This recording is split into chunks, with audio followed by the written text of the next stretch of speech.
Тірі адамның тіршілігі өлгенде таусылған ба? Бір айда қолға тиетін жалақым кешігіп, азық-түліктен қысылған соң, қорадағы тоқал ешкімді базарға шығаруға тура келген. Обалы не керек? Қолдағы адал малым жарады. Базарға кірмей жатып ақ, сүйегі ірі, бітімі келіскен оған бірден құда түсушілер қатары тым көбейіп кетті. Ақыры діттеген бағам болып, әп-сәтте ешкімді саттым да жібердім. Сонымен қалаға әжептеуір ақша түскен соң көңілденіп, ыңғылдай ән салып жүріп, базарды емін-еркін аралауға кірістім. Одан ыстық бәліш жеп, бір саптаяқ сыраны да рахаттана өңешке қарай қылғытып алдым. Кенет, «Әй, ерке бала, тоқташы!» деген дауыс ту сыртымнан шықты. Кімге? Маған айтып тұрма деген оймен басымды селқос бұрып, жан-жағыма қарасам, бір апай маған қарап, қолын бұлғап тұр екен. «Кім, мен бе?» дегендей өзімді ымдап көрсеттім. «Иә, сен. Не, танымай қалдың ба, ерке бала?» деп жаныма жақындап қолымды алып жатыр. Мен аң-таң күйде бейтаныс жанның жүзіне барлай қарадым.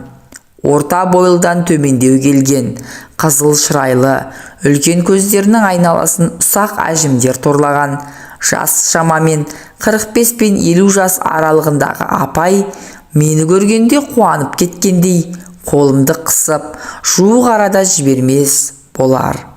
Үстіне арзандау көгілдір пальто, басына қалың орамал мен шандып байлап алған бұл кісі кім екен деген ой бар іштей.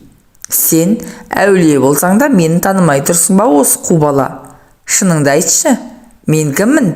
деп бейтаныс апай одан әрі маған ыстық ботқаша жабыса түсті.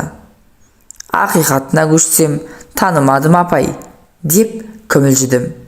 «Бәсе, бірден қайдан тани қоюшы едің? Біз байғұс басынан жаз өтіп, күзі келген сорлы пенде емеспіз бе?» деп жаңа ғана жарқырап тұрған апай бірден төмендеп кетті. Бұдан 25-30 жыл бұрынғы ауылыңдағы Зейнеш деген озат сауыншыны білуші ме едің? Деді жүзіме қадала қарап. «Зейнеш дейді. Көз алдыма бұдан көп жылдар бұрынғы әппақ сазандай әдем келіншек тұра қалды.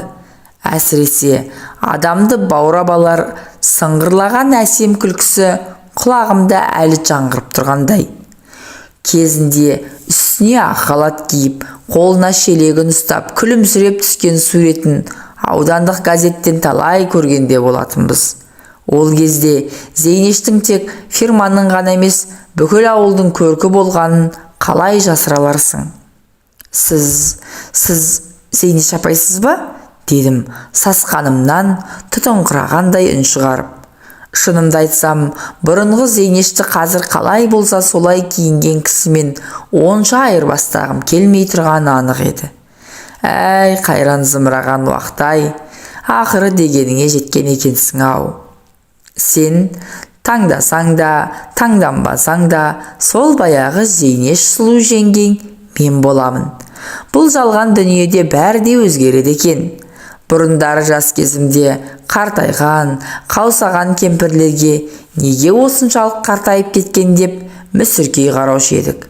Міне, ол жарықтықтардың да артынан біз де келеміз.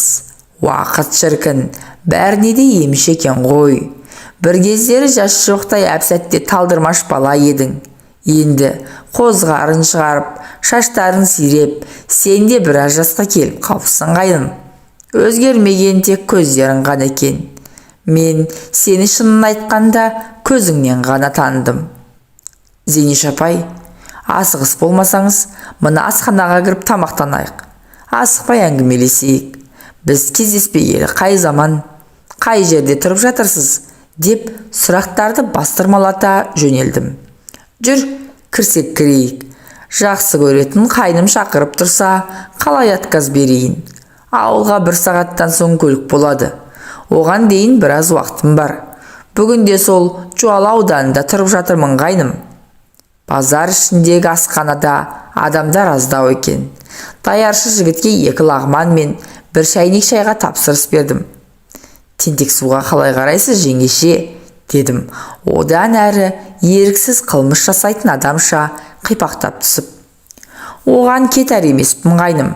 Сен шын ниетіңмен алам десең, ала бер. Кейде бұл бәлені түбін түсіре ішіп тастайтын да әдетім бар, деп Зейнеш жеңгей сылқ-сылқ күліп алды. Апырай, өзі қанша өзгерсе де, сыңғырлаған әдемі күлкісі сол күйінде сақталып қалыпты. Баяғы өзіме сондай таныс күлкі құлағыма майдай жағып барады. Бірақ қазір көп ішіп те жүрген жоқпын. Екеумізге 2 стақан алсаң жетеді, деді жөткірініп алып. Даяршы уақыт өткізбей біз тапсырыс берген тағамдардың бәрін алдымызға алып келіп қойды. Үйде келін бала бар шығар, қанша балаң бар, өзің не істейсің, деп Зейнеш жеңешем алдындағы лағманнан бір ұрттап қойып, маған сұраулы жүзбен қарады. Құдайдың берген 4-5 қара домалағы бар жеңеше. Келініңіз мектепте мұғалім болып істейді. Ал өзім ауылдағы әкімшіліктің есепшісімін. Әйтеуір біреуден ілгері, біреуден кейін деген ел қатарлы жүріп жатырмыз ғой. Ал жеңеше, мына ақаңды көп мөлдейде бермей, алып тастайық, деп қаз қатар тұрған 2 стаканның бірін алдыма жақындатып қойдым. Не үшін ішеміз қайным, деп Зейнеш жеңешем маған күлімсірей қарады. Не үшін қалай? Жеңешесі мен қайнысының пәленбай жылдан кейін кездейсоқ кездесу үшін ішпейміз бе? Пәленбай жыл дейсің, деп Зейнеш жеңешем ойланып қалды. 30 жылдай болып қалыпты ғой. Онда сен қанша дедің? 13-те болатымын жеңеше. Ал мен 28-де ғана едім ғой. Қайтейін, ойнап жүріп отбастым ғой. Кетпейін дедім, елдің өсегі жанымды қойды ма? Екі ортада қой аузынан шөп алмайтын Құдай қосқан қосағым ынтықбайдың әруағын қорлап кеттім ау. Мен жақсы болғанда, адал болғанда оның аты өшпес еді ау. Қазір кім тұрып жатыр біздің үйде? Білмеймін, Қарақалпақстаннан келген оралманда тұрып жатыр ау шамасы. Ауылды еске алсам, ет бауырым езіліп кетеді, деп ол кісінің даусы дірілдеп, көз жасы мөлтілдеп шыға келді. Қайтейін, бәріне өзім кінәлімін. Атың өшкір Тайлақбаймен байланысып нем бар еді. Оның көкбетті олай елі, шашымды жұлып, жерге аунатып, бетімді тырнаса да, жеңіл жүрісімді тие алмадым емес пе? Ақыры не болды? Ел жұртқа, ағайынға таза масқара болып, бір күнде үдере көшіп кеттім. Ал Тайлақбай тірі ме өзі? Деді Зейнеш жеңешем бет-жүзін жайлап кеткен көз жасын қолының сыртымен сүртіп жатып. Тірі, бірақ қол аяғы жансызданып сал болып қалған. Әйелі күн бермеген соң Жыңғылсайдағы әпкесі алып кеткен. Қазір Жыңғылсайда шығар. Ал әйелі қайда? Әйелі қайда болушы еді? Үйінде. Бақуат тұрады. 2 күйеу баласын қыздарымен қоса малына салып қойған. Ашуы келсе, күйеу балаларында аямай сабайды деп айтып жүр ғой жұрт. Құрысын, атын естісем жүрегім зырқ ете қалады.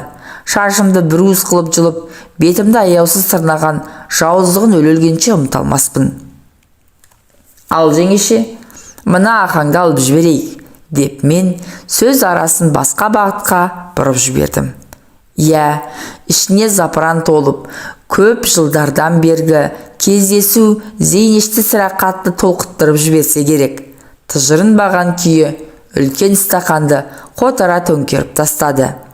Үн-түнсіз кеспестен еті көп сорпаны сораптай ішіп отырмыз. Шынымды айтсам, арақтың қызуы бойымды балқытып барады. Ойыма бұдан 30 жыл бұрынғы өзім куә болған оқиға түседі. Бірақ қызығы артта, қаншама жылдар өтсе де, санамда еш өзгеріссіз сол оқиға өшпестей жазылып қалыпты. Қазір ғой, жау ұшақтары бейне бір бомбалап тастағандай, әр ауылдағы ферма, гараждардың тып-типыл болып өтпелі кезеңнің ықпалымен қолдан қирап қалғаны. Ал ол кезде колхоздағы мал фермалары қысы-жаз жұмыс істеп тұратын.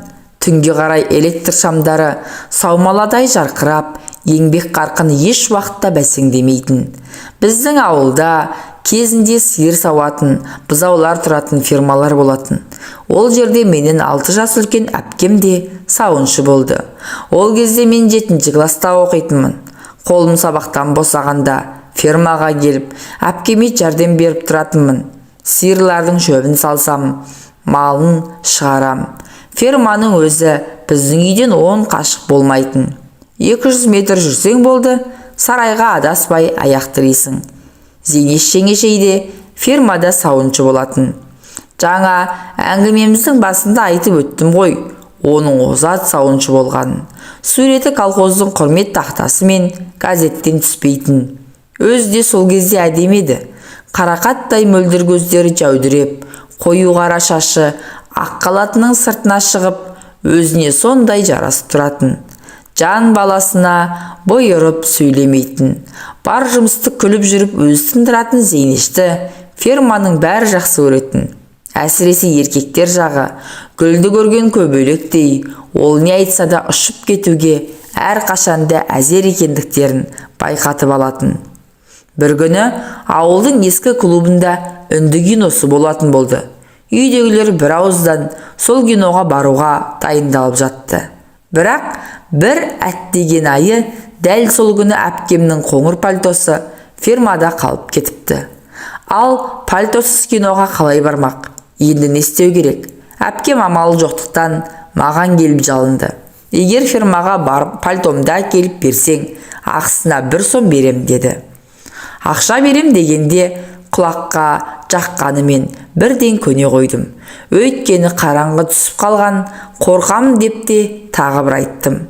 Қорықсаң, бөрібасарды ертіп алсайшы, деді әпкем, қиылып қоймай.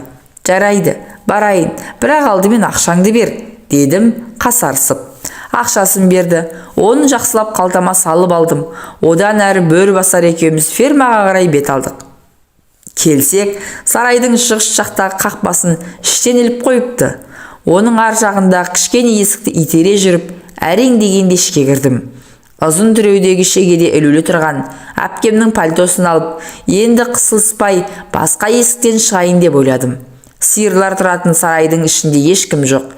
Электр шамдары самаладай жанып тұр. Даладағыдай емес, ішінде малдар болған соң ба, сарай іші жып-жылы. Кей сиырлар жатып алып, күйіс қайырып тұрса, кейбірі құрғақ шөпті бырт-бырт үзіп жеп тұр. Әпкемнің пальтосын қыса ұстап келе жатқан мен кенет жердің астынан шыққандай күңгірлеп шыққан дауыстарды естіп, селк етіп тұра қалдым. Әлгінде сарайдың ішінде ешкім жоқ сияқты еді. Бұл дауыстар қайдан шығып жатыр? Жоқ әлде мал бағушылар ма? Жан-жағыма барлай қарасам, өз орындарында қаз-қатар тұрған сиырлардан басқа көзге ешкім көрінбейді.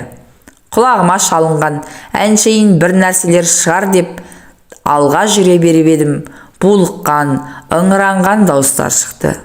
Ту, қытығымды келтіріп жібердің ғой. Жайырақ сүйші жаным, деген әйелдің қылымсый шыққан дауысын анық естідім. Қайдем енді? Өлем бе? Бір сен үшін бәрін таза жиып қойып едім. Ой жаным, сол ақтамағыңның иісінен айналдым. Тағы да сүйейінші жаным. Жер астынан күңіренге шыққан бұл дауыс еркектің даусына ұқсайды. Ойбай, ойбай, тұншықтырып жібердің ғой. Не бәле, ту, аузың сасып кетіпті ғой. Күні бойы пияз жегенсің бе? Жоқ әлде үйіңде пияздан басқа ешнәрсе жоқ па? Әйелің саған пияздан басқасын бермейді шамасы. Шыныңды айтшы тайлақпай, деп әйел сыңғырлай күлді. Соның атын бүгін атамашы жаным. Сенен өтінемін, деген еркектің даусы гүрілдей шықты да, сол сәт олар күреске түскен палуандай опыр-топыр болды да кетті. Сонда ғана байқадым, сүт қабылдайтын жердегі шағын жайдан шығып жатыр екен ғой әлгі күбір-сүбір сөздер. Бірақ өздері көрінбейді. Соған қарағанда екеуі дәуде болса, бос ақырға жайғасқан ау шамалысы. Дауысы сондай таныс, тайлақпай дейтін еңгезердей жігіт осы ферманың сиырын бағады. Ал қасындағысы Зейнеш сияқты, өйткені сыңғырлаған әдемі күлкісі құлаққа сондай таныс. Тоқташы енді жаным, Жыртасың ғой, сәл шыдай тұршы. Не болды соншама? Бұл тірліксіз-ақ көңілді жатуға болмай ма? Обязательно осыған баруымыз керек. Әйел шамалы бұлқынғандай болды. Өмірдің бар қызығы осында болып тұрған жоқ па? Жаным-ау, сенің әрбір қылығыңды көз алдыма елестетіп өлетін болдым ғой. Болшы тезірек, шыдай алмай өліп барам. Тайлақбайдың қазандай басы сол сәт ақырдан көрініп барып жоқ болды. Өліп бара жатсаң, әйелің бар емес пе? Ол әйел емес, әншейін тасмола ғой. Айтпашы соны жаным. Одан кейін ақырдың ішінде тағы дүбір-дүбір басталып кетті де, бір кезде әйелдің ойбай ақырын деген даусы қатты шығып кетті. Ох, жаным, жанбасым, деді оған жауап орнына Тайлақбайдың әндете үн қатқаны. Еркек пен әйелдің жер астынан күмбірлей шыққан дауыстары пышақ кескендей саптиылды да, одан әрі шектен тыс ах-ух деп ыңырси шыққан дауыстары еміс-еміс естіліп жатты. Ал мен оқтау жұтқандай сол дерді табжылмай тұрып қалыппын. Көкейімде еркек пен әйел дегеннің қандай болатыны, олардың қандай сұм әрекетке баратынын әлде мойындай қоймайтын бір сезім билеп тұрған еді. Менің пайымдауымша, өмірге ұрпақ әкелу адал жандар арасында бұлайша болмаса керек еді. Сөйтсем үлкендер жағы адамның аузы бармайтын тағылық әрекеттерге осылай барады екен-ау. Сол кезде 13 жастағы періштедей тұнық менің балғын жүрегімде үлкендерге деген жиренішім бүршіксіз сезім жарып тұрды. Мұндай сұмдықты бұрын көрмеген мен әлгі қарғыс атқан жерден тезірек сытылып шығып кетпек болғам. Қас қағымда аяғым малақ сыртынан кетпенді қағып кетіп, ол шелекке соқтығысып, бір сәтте сарайшы азан-қазан болды. Шалбарының ауын асығыс түймелеп жүгіріп келген Тайлақбай мені көріп состиып тұрып қалды. Сасқанынан, «Неғып жүрсің мұнда шегім-ау?» деп жорта ақырын түкіріне берді. «Әпкемнің пальтосы осында қалып кеткен, соны алуға келдім», дедім, жай барақат өзімше еш нәрсе білмеген болып. «Әй Тайлақбай, ол кім екен?» деп үсті басын түзеткен болып, Зейнешке жанымызда келді. Қызыл шырайлы, жүзі ерекше құлпырып кеткен оның тамағының 3-4 жерінде қып-қызыл белгі қанталап білініп қалыпты. Қосанары бұлтиып тұратын көйлегінің алдыңғы түймелерінің орны ауысып кеткен. Бірақ оған қарайтын Зейнеш пе? Келіп, менің басымнан сипалай бастады. Кім екен десем, өзімнің кішкене қайным екен ғой. Әпкеңнің пальтосын алуға келдің бе? Өй айналайын сол, деп барынша сыңғырлай күліп, болған оқиғаны білдірмеуге тырысты. Сасқан үйрек артымен сүңгиді дегендей, Тайлақбай қалтасынан ұзақ қармаланып, бүтін 3 сомды алып шықты. «Мә, мынаған кәмпит алып же. Бірақ бүгінгі көргеніңді ешкімге айтушы болма.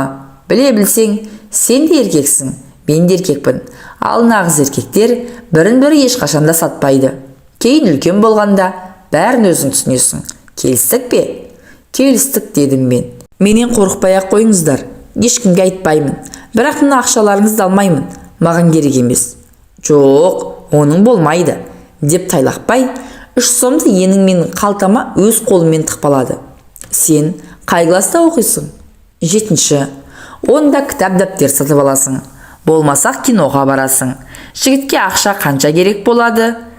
«Ол үнемі керек. Мүмкін қыздарға подарка аларсың. Әзірге осыған қанағат еті тұр.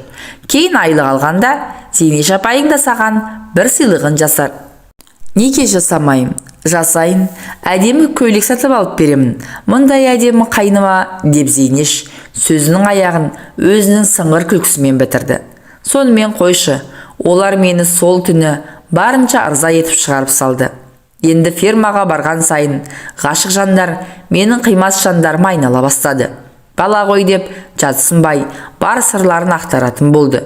Сөйтсем, олар бұрыннан бірін-бірі ұнатады екен. Оның үстіне сүймей қосылған Тайлақбайдың әйелінің күйеуіне деген мейірімі мүлде жоқ көрінеді. Өз әйелінен алмаған жылы шуақты Тайлақбай көкем Зейнеш жеңгемнен тауып жүр екен. Сұлу келіншек басында Тайлақбайды маңына жолатпапты. Бірақ уақытта тегеле өзін құлай сүйген ер азаматтың жан сырын іңкәрлігін байқайды. Осылайша екі ұдайы сезімде жүрген кезде Зейнештің науқас күйеуі дүниеден өтеді. Сонымен өмірден талай соққы көріп жүрген сырлас, әрі мұңдас, қос мұңлық бір-біріне иек артады. Кездескен қиындықтарды бірге бөлісуге ұмтылады. Олардың бақыттарына орай бір-біріне деген ыстық ықыластарының дәнекері болып, мен қосылдым арасына. Қос ғашық енді көпшіліктен жасыратын сырларын мен арқылы жеткізгенді шығарды. Екеуінің сағынышты хаттарын, сәлемдемелерін мен тасып жүрдім. Обалы не керек? Мен елеусіз еңбегім ескертусіз қалып жатпайтынын білдім. Қалтам ақшаға толып жүрді. Кейінірек екеуінің махаббатының ыстық отына шарпылып жатқандардың үстінен Тайлақбайдың әйелі пістегіл түсіп қалмай ма? Бұрқ еткізіп, қызғаншақтың қызыл иті басына бірақ шыққан пістегіл қолына түскен күрекпен күйеуінің желкесінен бірақ ұрған. Оны естен тандыра домалатып күндесіне ұмтылғанда кімге жан беру оңай дейсіз? Зейнеш ышқырына орнынан тұрып ұстатпай кетеді. Одан арғысы тура кинодағыдай болады. Зейнеш жеңгей бір түнде өз төркіні Жуалыға көшіп кетеді. Ал әйелінен оңбай таяқ жеген Тайлақбайдың одан кейінгі тағдырын адам баласының басына бере көрмесін. Бұрыннан ит пен мысықтай болған олардың тірліктері одан кейін мүлде қабыспай кетеді. Күрекпен ұрып, желкесін шығарғаны аздай, пістегіл 4 інісін ертіп келіп, күйеуін өлімшетіп сабатқызады. Осы соққының әсерінен Тайлақбай ақсап қалып, кейін мүлде жүре алмай, сал болып қалады. Тамақты бірде беріп, бірде бермей, пістегіл есіл азаматты әбден қинайды. Ақыры жыңғылсайда тұратын әпкесі өз бауырын қолын алып, өзімен бірге алып кетеді. Міне, содан бері біраз жылдар өтті. Пістегілдің күйеуінің артынан іздеп бармағанына. Жуалы жақта сауыншы болдым, дейді менің ойынды көп дөп басқандай Зейнеш жеңгем. Бірақ ол жерде дәл ауылдағыдай құрметке жете алмадым. Оның үстіне өз төркініңде бәрі алақандағыдай көрініп тұрады. Сәл көзге түссең болды, өсекке қаласың. Бағымды сынап, 2 рет тұрмысқа шығып едім, жолым болмады. Сосын болмаған соң қайтыс болып кеткен анамның отын өшірмейін деп қара шаңырақта тұрып жатырмын. Бір өзім тұрғанша ермек болсын деп Вановкада тұратын үлкен әпкемнің қызына асырап алғанмын. Шамамның келгенше ол қызды оқыттым, шоқыттым. Бірақ жұмыс істеуге мұрша бермей, Ақбиіктің жігіттері алып қашып кетті. Ертең Құдай қаласа соның тойы. Құдалығымен қоса шақырыпты. Соған анау-мынауды қарыштап жүрмін. Сені базарда кездестіріп, жастық шағым көшіп кеткендей қуанып отырғаным осы еді қарағым. Міне, бір кездегі сұлу жеңешеңнің өмір тарихы осылай қайным. Сіздің әңгімеңізден кейін әлгішкен арағымыз бойымызға жұқта болмай қалды ғой. Тағы бір қайталап жіберсек қайтеді жеңеше, дедім мен де ауыр ойдың қыспағынан қалай құтыларымды білмей. Қайталасақ, қайталайықшы. Тіпті айғыр стаканға тапсырыс берсең де болады. Енді маған бәрібір. Бүгін ішпегенде қашан ішеміз. Жуалыға жеткенше тарап кетеді. Ақыры болары болды ғой. Мен даяршыға тапсырыс бергенше, тыстан қалың киінген 2 келіншек біз отырған асханаға кіріп келді. Түу әпкей, қайда жүрсіз? Сізді іздемеген жеріміз қалмады ғой. Болыңыз тезірек, газель келіп қалды. Жүктерді ішке тиеуіміз керек. Қазір сәл күте тұрыңыздар. Мына ағайыным жолығып қалып, енім-ай, әкелсеңші тезірек жаңағыңды.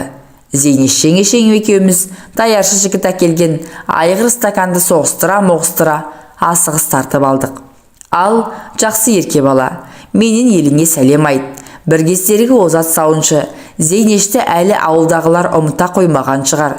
Өзің қайда жүрсең де аман бол, деп маңдайымнан сүйіп, асыққан күйде кете барды. Қоштасар сәтте даусының дірілдегенін де, көзінен іркілген бір тамшы жасты да байқап қалдым. Күтпеген кездесуден менің де көңіл күйім нілдей бұзылып сала берді. Сіз де қайда жүрсеңіз аман болыңыз, Зейнеш жеңеше, дей бердім, іштей күбірлеп. Я, 30 жыл тісімнен шығармай, сармайдай сақтаған сырымды именбей сыртқа енді шығарсам, неге осылай еттің деп ешкімде кінәлай қоймайтын шығар. Орынтай Көмеков, Қайран Зейнеш Шеңгемай.